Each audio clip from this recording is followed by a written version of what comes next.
नमस्कार, मेरा नाम प्रिंस मिश्रा है और आप एक न्यूज़ 24 देख रहे हैं। पूर्णिया के रुपौली में जो है आज उपचुनाव होना है, आज मतदान भी हो रहा है। ऐसे में जो है जदयू के तरफ से भी कैंडिडेट उतारे गए हैं और साथ ही साथ जो है राजद के तरफ से जो है बीमा भारती भी मैदान में उतरी है। कहीं ना कहीं जिस तरीके से कांटे की जो टक्कर की जो बात कर रही थी बीमा भारती की, इस बार जो है एनडीए का जो उम्मीदवार है वो जो है चारों खान निश्चित हो जाएंगे। तमाम बातों को लेकर हम लोग बातचीत करेंगे। हमारे साथ बातचीत करने के लिए बीजेपी के प्रदेश प्रवक्ता प्रेम रंजन पटेल है। क्या लग रहा है सर कि कांटे की टक्कर जिस तरीके से वो लोग कह रहे हैं, सचमुच में कांटे की टक्कर है? कोई टक्कर है ही नहीं, एक तरफा चुनाव है।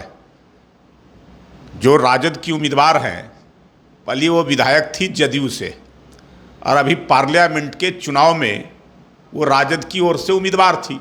जमानत जब्त हो गया, जनता ने नकार दिया। उसी विधानसभा से उनको बुरी पराजय, केवल जो है से 10,000 से भी कम वोट उनको प्राप्त हुए। तो ऐसे व्यक्ति को फिर दोबारा तुरंत चुनाव हो और वहाँ से जीत का दावा करना, ये हास्यास्पद स्थिति है। जनता का भरोसा, विश्वास वहाँ के लोगों का एनडीए के प्रति है। लगातार एनडीए की जीत होती रही है और इस बार भी जो उपचुनाव हो रहे हैं वो एनडीए के प्रत्याशी ही जीतेंगे। और वो जीत, वो चुनाव किस लिए हो रहे हैं? बीमा भारती ने खुद इस्तीफा दिया, दल बदल की, पार्टी छोड़ करके जदयू राजद के दामन थामी और लोकसभा का चुनाव लड़ी। जनता ने नकारा, जनता फिर उनको पूरी तरह से नकार देगी, कहीं का नहीं रहेगी। वो पूरी तरह से जमानत जब्त बीमा भारती का होगा और बड़े अंतर से। मैंने कहा कि कोई लड़ाई है ही नहीं है, एक तरफा एनडीए के प्रत्याशी जो कलाधर मंडल हैं उनकी जीत होगी। दूसरा सवाल ले लेते हैं सर। लगातार बिहार में जिस तरीके से पुल गिरने की समस्या उत्पन्न हो रही है, बाढ़ की समस्या हो रही है, कल जो है परसों जो है जगदानंद सिंह ने कहा था कि बाढ़ आने से पहले जो है सरकार को सचेत होना चाहिए था, लेकिन बिहार की सरकार जो है बाढ़ आने के बाद सचेत होती है। कहते हैं कि बिहार को हम बचा लेंगे, तो कैसे बाढ़ आ जाएगी तब कैसे जो है बिहार को बचा पाएंगे? आपके दो सवाल हैं, एक पुल से संबंधित है।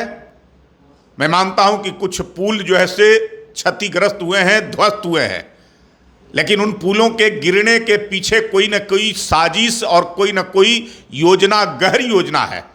उच्च स्तरीय कमेटी बनाई गई है, जांच हो रही है।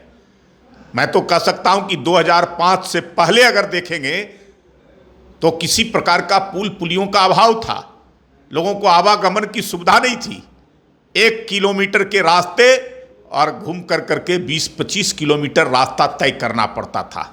लेकिन एनडीए की सरकार ने इतनी बड़ी संख्या में पुल पुलियों का निर्माण किया, आम लोगों को आवागमन के सुविधा देने का काम किया।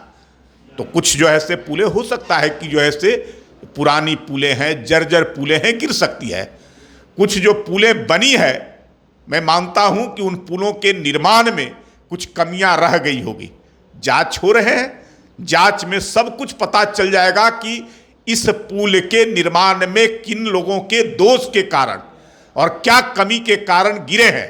मुझे लगता है अल्प समय में 2 बार तेजस्वी यादव उप मुख्यमंत्री बने थे और पथ निर्माण विभाग को वो अपने पास रखे थे। और उस समय जिन पुलों के निर्माण की स्वीकृति दी गई थी, कहीं ना कहीं जो है से विभाग के नियमों को ताक पर रख करके, जो प्रावधान थे उसके खिलाफ जाकर करके पुलों की स्वीकृति की गई। उसके बनाने में कुछ त्रुटियां रही होगी, कुछ कमियां रही होगी, कोई ना कोई उस पुलों के निर्माण के पीछे ऐसी साजिश होगी जिसके कारण वो पुल गिर रहे हैं।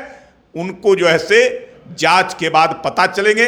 अभी तत्कालिक जो है से दोषी पदाधिकारियों को जो सामने नजर आ रहे हैं उन पर कार्रवाई किया गया है, सस्पेंड किए गए हैं एग्जीक्यूटिव इंजीनियर, संवेदक पर एफआईआर किए गए हैं। लेकिन सही तरीके से जांच हो जाने के बाद दोषी व्यक्तियों का दूध और पानी का पानी हो जाएगा। कौन दोषी है उन पर सख्त कार्रवाई होगी। हमारी सरकार की भ्रष्टाचार के खिलाफ जीरो टॉलरेंस की नीति है, उस पर कायम रखेंगे। कोई दोषी जो भी व्यक्ति होगा, उस दोषी व्यक्ति को हम बख्शने का काम हम नहीं करेंगे। दूसरी बात जिसकी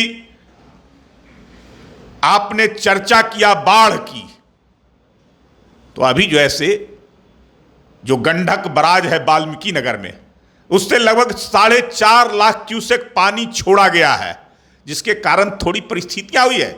लेकिन हमारी सरकार और सिंचाई विभाग के अधिकारी पूरी तरह से अलर्ट मोड में है, किसी भी परिस्थितियों से जूझने के लिए पूरी तत्परता से तैयार बैठे हैं। अभी तक किसी प्रकार का ये तो तैयारी की पूरी तैयारी पहले हो चुकी है, उसके लिए बैठकें हो चुकी है, उसके लिए सारे विभाग के पदाधिकारियों को जो उससे संबंधित है, बाढ़ से संबंधित, उन सभी पदाधिकारियों को कड़ी हिदायत और निर्देश पहले से दिए गए हैं।